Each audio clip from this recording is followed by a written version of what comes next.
প্রিয় নবীর সময় এক অন্ধ সাহাবী নাম তার আব্দুল্লাহ ইবনে মাখতুম রাদিয়াল্লাহু তাআলা চোখে দেখেন না। নবীর কাছে এসে মাঝে মাঝে বলে, হুজুর সবাই যুদ্ধের ময়দানে যায়, লড়াই করে, শহীদ হয়ে যায়। ও নবী, আমি অন্ধ হওয়ার কারণে আমাকে আপনি পারমিশন দেন না, হুজুর আমাকে একটু পারমিশন দেবেন। হুজুর বলে, না তুমি নামাজ পড়াও, দরকার নাই যাওয়ার। নবীজি চলে গেলেন। হযরত আবু বকর গেলেন হযরত ওমর রাদিয়াল্লাহু তাআলা আনহুর সময়ের কথা। গাজওয়ায়ে কাসিদা নামক এক যুদ্ধ শুরু হলো। হযরত ওমর রাদিয়াল্লাহু তাআলা আনহু নাম লিখতেছেন। অন্ধ সাহাবী এসে ডাক দিয়ে বলছে, ও ওমর, আমি শুনেছি যারা শহীদ হয় আল্লাহ তাদেরকে বিনা হিসাবে জান্নাত দিয়ে দেয়। জোরে কোন মারহাবা। আর শহীদরা কখনো মরে না, আমাকে শহীদ করে সেই মিছিলে শামিল করে নিও। করেন, আমাকে শহীদ করে সেই মিছিলে শামিল করে নিও। যে মিছিলের নেতা আমির হামজা, খোবায়েব খাবাব, খোদার ছিল যারা অতি প্রিয়, শামিল করে নিও। বলেন আমিন। আল্লাহ তাআলা বলছেন, ولا تقولوا لمن يقتل في سبيل الله أمواتا بل أحياء عند ربهم يرزقون।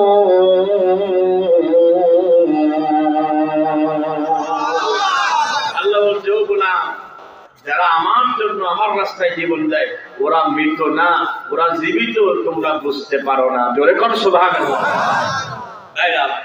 অন্ধ সাহাবী কার কাছে এসেছে বলেন তো? ওমরের কাছে এসে বলছে, হুজুর আমার নামটা একটু লেখেন তো।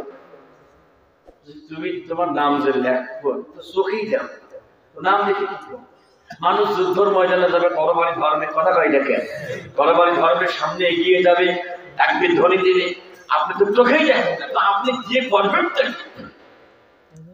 অন্ধ সাহাবী তিনি বলছেন, ও ওমর, আমি আগে থেকেই জানতাম আপনি আমাকে এই প্রশ্ন করবেন। যুদ্ধের ময়দানে আমি চোখে দেখি না, এটা ঠিক, কিন্তু যুদ্ধের ময়দানে একটা কাজ আছে, ওই কাজ করার জন্য চোখের প্রয়োজন নাই। সেটা আবার কি? বলছে কালেমার ঝান্ডা, কালেমার যে পতাকা, এই কালেমার পতাকা ধরার জন্য চোখ লাগে না। চোখবিহীন অবস্থায় কালেমার পতাকা ধরে আমি দাঁড়িয়ে থাকবো। জোরে বলা যাবে কি আল্লাহু আকবার। দেখেন বন্ধু, অন্ধ সাহাবীর কি চিন্তা, কালেমার পতাকা উঁচু করব। আর আমাদের যুবকরা পতাকা উঁচু করে ঠিকই, কিন্তু কার পতাকা? হ্যাঁ, নৌকা না, এখন হ্যাঁ নৌকার পতাকা। আর কি? ধানের শীষ করতে নাঙ্গল ওনার মামাতো ভাই, চেরা ওনার খালাতো ভাই। আর কি আছে? ঈগল ওনার ফুফাতো ভাই। আর কি আছে? ওই সব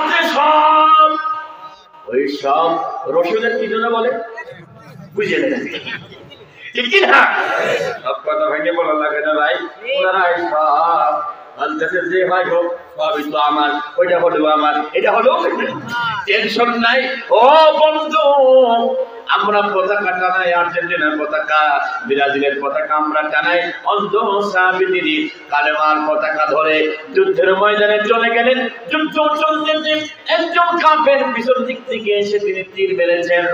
মারার পরে তিনি বুঝতে পারেন নাই মানুষ নাকি অন্য কেউ, হালকা নাড়াচাড়া দিলেন। এই কাফের তিনি আবারও তীর মারলেন। বন্ধুগণ আমার, হযরত আব্দুল্লাহ ইবনে উম্মে মাকতুম রাদিয়াল্লাহু তাআলা আনহু বুঝতে পারলেন দুনিয়া থেকে বিদায় নেবেন। বন্ধুগণ আমার, এক হাতের থেকে পতাকা অন্য হাতে নিলেন, এই হাতটাও হয়তো পড়ে যাবে। তিনি কালেমার পতাকা দাঁত দিয়ে কামড়ে ধরে আকাশের দিকে তিনি উঁচু করে ধরলেন। কালেমার পতাকা তিনি জমিনে পড়তে দেয় নাই। আল্লাহু আকবার, জোরে বলেন।